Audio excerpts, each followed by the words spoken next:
When you feel frustrated, it does not mean that there's something wrong with you. Frustration is an emotion and it's anger turned inward. So instead of blaming yourself for feeling this way, you have an opportunity to learn what frustration is trying to tell you. This is the first video in a series on emotional intelligence, which is also called EQ. And my name is Jessica Willis. I'm the founder of Intuition Mindset, and I'm dedicated to helping you understand the untapped intelligences you have within your mind between your EQ, your IQ, and your intuition. If you're new here, hit that subscribe button so you can stay up to date with how intelligences like these are shaped and created in your brain. Emotional intelligence is not about being positive or obsessively focusing on what you're feeling all the time. It's about awareness. It's about awareness of your own emotions and the emotions of people around you. EQ is also about understanding what emotions are trying to tell you. So when you develop your EQ, you learn to read your internal signals, which means that you can more easily figure out what your mind and body are telling you underneath the surface of your thinking. Emotions are not something that needs to be avoided or shunned or ignored or shamed. They're simply tools. And here's how to use them. There are six core emotions that make up the entirety of the human experience, and they are happiness, sadness, anger, fear, surprise, and disgust. Every feeling you've ever felt branches from one of these six. And frustration lives in the anger family. Most people think that anger is this big, scary thing that we need to avoid at all costs in order to keep the peace, because when we get angry, we get in trouble, right? But when you consider it from the EQ perspective, anger again is just a signal. It is actually a boundary maker. It's the primal intuitive instinct and instinctual system inside you that's saying, hey, this situation is crossing into my stuff and I need some distance so that I can maintain my bearings and maintain my equilibrium. Anger inherently is protective. So when you feel angry with someone or something, that anger is actually trying to keep you safe, and it's also trying to preserve the relationship that you have with that person in that situation. Because the problem comes in when anger is pushed down and it's suppressed.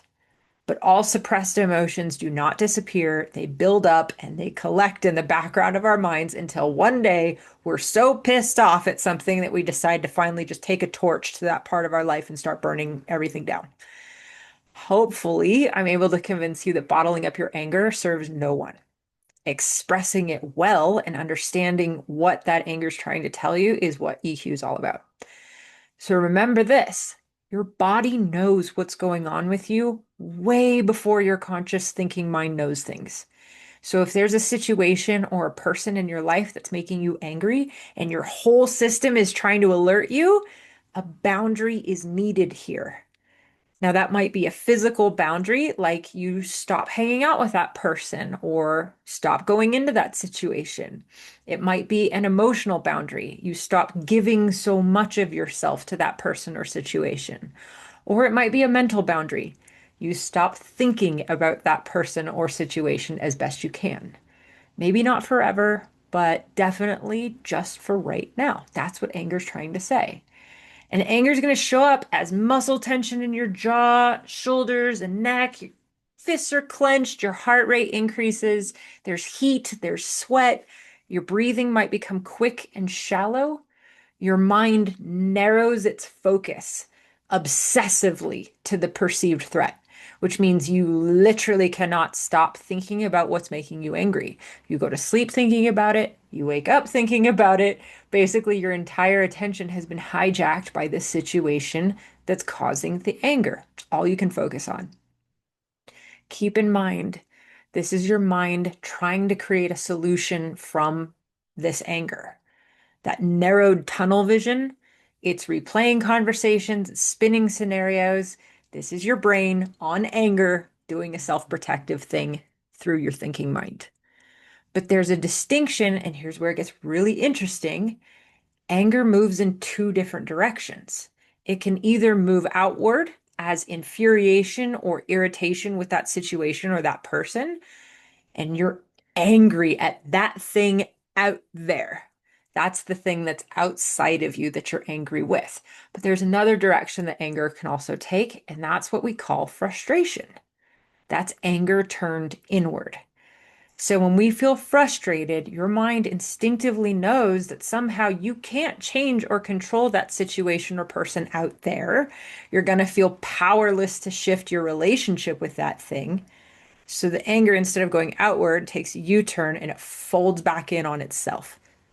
Frustration at this point becomes a limbo between action and restraint. It's like your body wants to act on that thing, but something is blocking it or holding it back. That circumstance is unchangeable. That person is unchangeable, as most people are. Or your inhibition or even your conscience is saying, like, hey, that way that you want to go, it's just not going to work. So all of that energy has to go somewhere. But in this case, it has nowhere to go. It's being blocked. That's when frustration turns back on you. And once it's back on you, it can actually be quite corrosive internally because your mind is narrowed its focus and it's spinning out all kinds of scenarios. That mechanism for the anger expressing itself turns on you.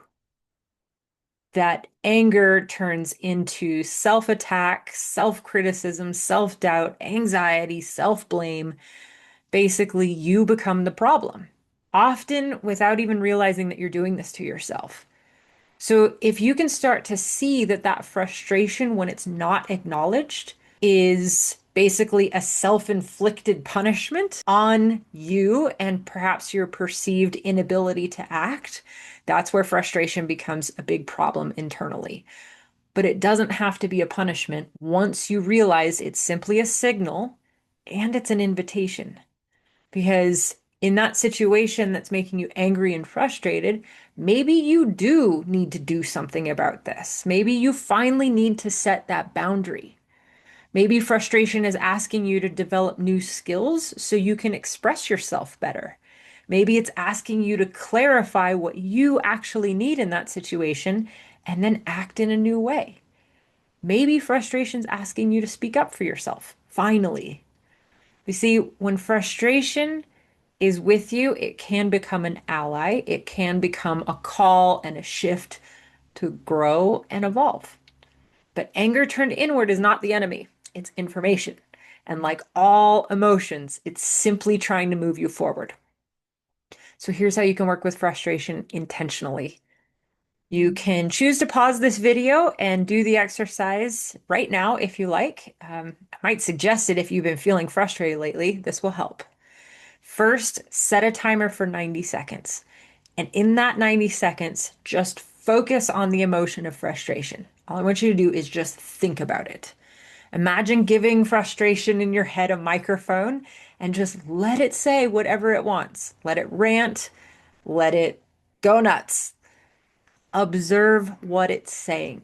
The thoughts that it's generating and the feelings that it's created in your body, it's not going to be forever. Your job is simply to observe it. Try not to judge it and try not to change what it's doing. For that minute and a half, just let the frustration in your head be loud. And at the end of that timer, set another one for 30 seconds. And then ask yourself this: frustration, what are you asking me to learn? Don't force an answer. Try not to think, but just feel for about 30 seconds. Eventually, you're going to receive an answer or a nudge, or maybe an image flashes across your mind, or a word pops into your brain. Whatever comes into your awareness, it will feel calm and grounded, and it's going to feel a lot different than the angry, pressured voice of frustration that you were listening to before. That's how you know the difference between them. Anger is going to be loud and fast-paced in your brain, and the voice of your intuition, the voice of the emotion, having been processed, is going to feel calm and grounded, and it's going to feel like it has an answer, even if that answer is like this big. This is your EQ and your intuition delivering an insight as to what's going on with you. So you're only going to get that message once the emotion of anger and frustration has had the opportunity to express itself. It's not going to happen otherwise, because these big emotions, they're kind of like toddlers. They just want to know that you're paying attention to them, so they get louder and louder and louder until you're like, "What?" And you acknowledge them, and then they move on and they turn the volume down. So for that 90 seconds, let it say what it needs to say, and then it's going to turn the volume down. And then in that moment, when you ask yourself a question, what is going on with this frustration? You're going to get an answer from your intuition. Emotions like these are not to be feared. In fact, when you intentionally focus on them and learn to interpret what your internal language is saying to you, you're going to create a meaningful relationship with the deepest parts of yourself because you're not ignoring your emotions anymore. You're honoring them, you're sitting with them, you're feeling them. You're going to expand your emotional depth and you're going to strengthen your intelligence because success relies on IQ, sure, and cognitive intelligence, our brain power, awesome. But success relies just as much, if not more, on emotional intelligence, on self-awareness, and on empathy. They say that 90% of top producers have high EQ. So if you want to be like that, if you want to be on the top of your game, EQ is where you can start to change your world and learn to pay attention to what big emotions like frustration are trying to tell you. Going to change the way you think too. So thanks for hanging out with your emotions today. I'd love to hear from you. So pop a comment in the chat and like on the video so that this information can reach more people who want to learn about the brilliance of their minds and the intelligences within them. Thanks so much.